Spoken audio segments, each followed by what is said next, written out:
Sumalang na sa pagdinig ng Land Transportation Office ang GV Florida Transport na sangkot sa umano'y pagkakarera ng mga bus sa Isabela, Kamakailan. Muli namang giniit ng bus company na naka-fast forward daw ang nag-viral na video. Para sa detalye, makakausap natin sa linya ng telepono si Gerard de la Peña. Gerard, anong nangyari? Dumalubay yung mga sangkot na bus driver. Nako Ruth, no-show sa hearing sa LTO ang tatlong driver ng GV Florida Transport na sinasabing sangkot sa umano'y pagkakarera ng mga bus sa bandang Isabela. Ayon sa sagot ng kumpanya sa show cause order, 4 ang sangkot na bus pero mukha lang daw itong mabilis at na-fast forward lamang. Kaya kailangan daw ipatawag ang nag-upload ng video. Pero sa hearing, sinasabi ng representative ng kumpanya na 6 ang sangkot na bus. Pero tumanggi naman itong magbigay ng pangalan ng 3 pang driver.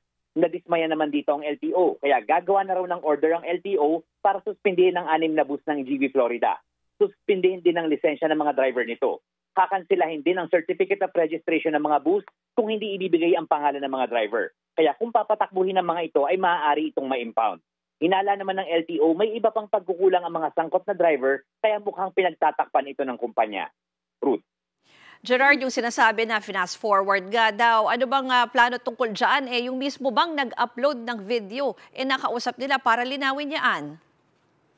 Ruth, ayon sa DOTR, nakausap na raw ng LTFRB kahapon yung nag-upload ng video, pero tumanggi muna sila magbigay ng detalye kung ano nga ba yung napag-usapan nila. Ruth. Yan po ang Express Report ni Gerard de la Peña. Mga kapatid, ako po si Ruth Cabal. Maging maalam at may pakialam sa mga may init at rumaratsyadang balita sa Frontline Express.